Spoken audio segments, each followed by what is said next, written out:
Greetings, I'm Dike Rostant. Welcome back to the TTT News.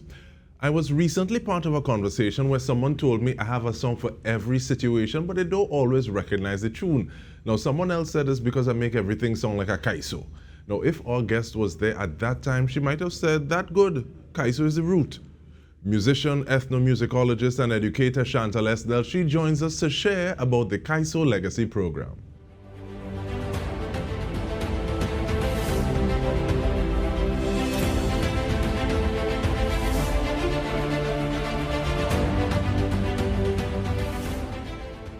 Welcome, Chantal. How you do? I'm well. Thank you. Thank you for that welcome and good evening, Trinidad and Tobago. Nice. And I want to know what's the inspiration for a practical program on studying and performing Kaiso? In Trinidad, Kaiso music is what fuels our carnival and fuels us in many ways. It's the root for our creation of many forms of our central music for calypso, for soca, for rapso. And historically, we have a tradition where this Kaiso is the backbone for live bands, the bands that support the calypso tents, that support the music that's on the road, that supports our recorded music, that supports steel pan arrangements and compositions. So we need to keep that alive and understood, especially for musicians that are growing into their art. And the importance of actually having practicing musicians be the ones to impart that knowledge to musicians who are coming up in the field. What was the significance of that to you? As we know, Kaiso is a part of our oral tradition. And I think for me, much of what I learned was from being practically connected to people like Wayne Bruno in Rapid Response, like Andre Tanker in One World Contraband, like Senor Ruiz in Ruiz Brothers. So there's a way where when you are doing it, you are exposed to it, you do get to know it. And of course, all the many steel bands that I played for. So I know that in playing steel pan and playing arrangements, you get the vocabulary. You get the vocabulary for how to phrase things, for how to accompany things that's strumming, for how to play the bass, for how to understand the bass. When I say bass, like bass pans or bass guitar lines, for understanding the way that rhythm is played. So I say practical because you need to have that practice of doing it. And if you study it, then you get to see where you use everything and get to be clinical around how you use it in your compositions and your playing and your arranging. I'm very happy to have you to ask this question because you have your nice piece of paper from Berkeley. So how do you weight these things in terms of saying working towards something that is accredited with a piece of paper at the end versus having these living legends, these icons is a term that I think you've used to be able to impart this knowledge. How do you compare those things? I don't see it as a comparison. I think that you get to have both aspects of learning and having. You get to have both of those things. So if I'm using myself as an example, not trying to be egotistical or something, there is a way in which listening to my parents' record collection and reading the backs and knowing that Earl Rodney and Clive Bradley and Michael Tobus and Carl and Carol Jacobs and David Rudder and all these people interacted, hearing what they did, it informed what I then did when I studied jazz composition at Berkeley. So in writing compositions, there's this blanket term jazz, but people who grew up in New Orleans get to use what they grew up hearing to as the base for their compositions and work. So for me, when I was at school, I used what I had heard and listened to as the base for compositions and work when I was at school. So you get to take your language and get to figure out how you want to speak and what you want to say. So you get to marry the two. I don't think that there's no way that the Kaiso Legacy 12 weeks studying rhythm and stuff is going to account for all the nuances of harmony and melody that you would have to study and analyze in your formal studies. it definitely is a marriage of the two things, you know? And I really like the fact that you use words like nuances, informing what it is you do, marriage, melding things together. And what's the significance of using your music as a bridge or a platform to make music that might seem inaccessible for one reason or the other to a wider audience? So like even the Ogun Berele, there may be people who I'm not sure I want to listen to that. There's a lot of drums in there. But then listening to the way that Moyen has treated it and then saying, okay, well, maybe I want to go and hear the other version now to see if there's something else that I can get from that. How important is it for you to use your music in that manner? It is, I think what it is that when you're composing music and making music and playing music, you're conveying emotion. You're also, for us in the Americas, you're also conveying story. So there is a way in which the human spirit can relate to story. So the best way to tell a story is to use your language and your understanding. So I hope that kind of touches on what you're asking me. Yeah, man. So it's important to use your vocabulary and use it to tell your story. And that is where the connection sits, where there's no pretense, where it's genuine, where it's total understanding and feeling, especially in the case of instrumental music. Okay, thank you so much. But in 2019, possibly even before, you were talking about honoring the work of our greats or icons. And is this program a part of your effort to do so in your own way? Always is. I think when you're studying Kaiso music, you have to study certain people. Our thrust for this period, this April-June period of the program, is to listen to and look at the work of Earl Rodney. And so we're going to take things like his version of F Jam that he did with Friends and Countrymen and look at the phraseology for that, listen to his arrangements for Sparrow and dissect that a bit so that in people's private lesson, because the program consists of private lessons and workshops and ensemble playing. So in your private lesson, you get to do a bit of that. And in the 3 workshops that we have for the program, we are using that as the backbone for the material that will be used to demonstrate various things.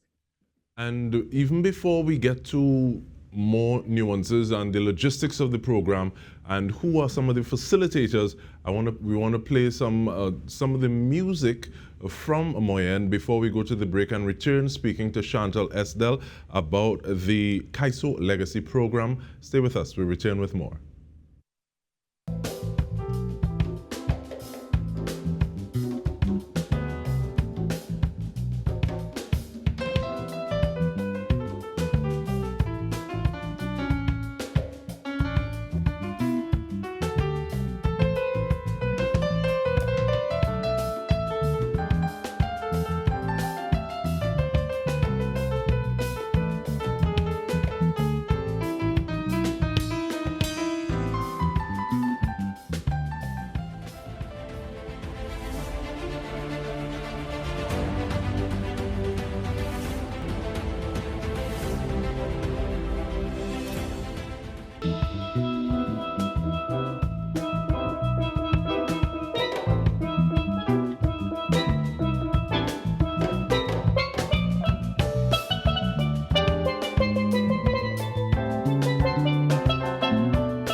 By Chantal Esdelle and Moyen, and we are speaking with Chantal about the Kaiso Legacy Programme. Now, Chantal, you told us it's 12 weeks, but I think there are also some workshops inside of that. But even before we get to that though, who are the facilitators? Who are the people who will be teaching, giving these experiences to the musicians as they enter the program? The first person I want to mention is Douglas Redor. Dougie is a beautiful person and someone that a lot of people may not know, but who is one of the who is like a backbone musician in Trinidad and Tobago. He plays bass and pan equally well. He has arranged for several steel bands. He's a foundation member of Phase 2 Pan Groove. He played with Clive Zander, Andre Tanker. He's backed almost every notable musician that we have in this country.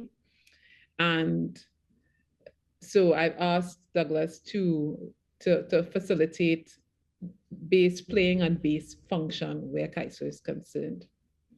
We have Natasha Joseph, and I've asked Tasha to facilitate pan playing. Natasha has been on this program. Is a phenomenal panist, very skilled in improvisation, very in tune with Kaiso language, having come up in Pan. Pan was her base for understanding and learning music at first, being a member of PANAS, now having the official paper of a degree from UE and having much teaching experience, as does Dougie, who did many August holiday camps with Noble, teaching Pan to young people. So we have the expertise of Natasha and Dougie, who have both worked with many people, many bands, many artists, etc. For African drums, I have Gary Haywood. Gary is the lead drummer at Northwest Laventil, and he's the protege of Moyen's founding member, Junior Noel. May he rest in peace. So Gary has worked extensively with Best Village, with Northwest, abroad with the circus, etc. So he is a practicing musician who also teaches and instructs young people in drumming in Trinidad and Tobago in a very real and active way. And for the drum set, we have Richard Joseph. Richie is the resident drummer for Elan Parley, and he's a Belmont person.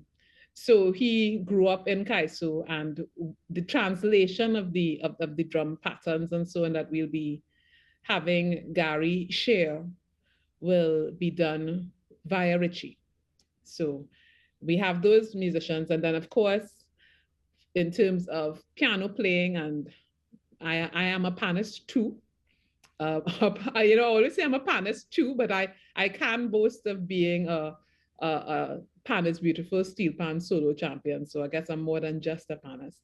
But I will direct my expertise to the strum patterns and so on and improv as it comes to me as a piano player.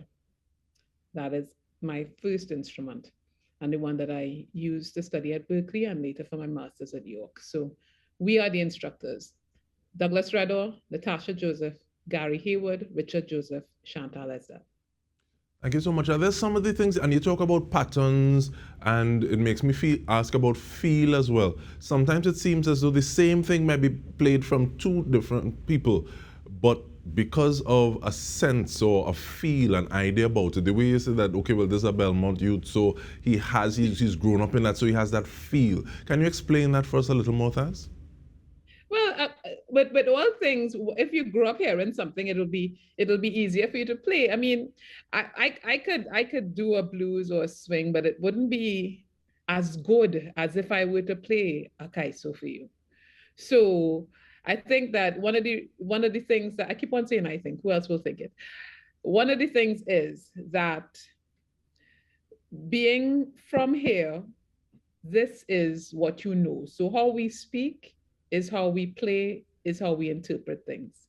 And by listening to recordings, which is a key part of this program and this experience, you get to have the audio translation as well, so that so we already rooted here. So you have that feel. If you don't have it, you will listen and you will try to get it as best as you can, but you're already starting ahead of someone who has just landed in Trinidad and is playing and is trying to read a pattern, and it sounded very stilted, which is what I think you're referring to.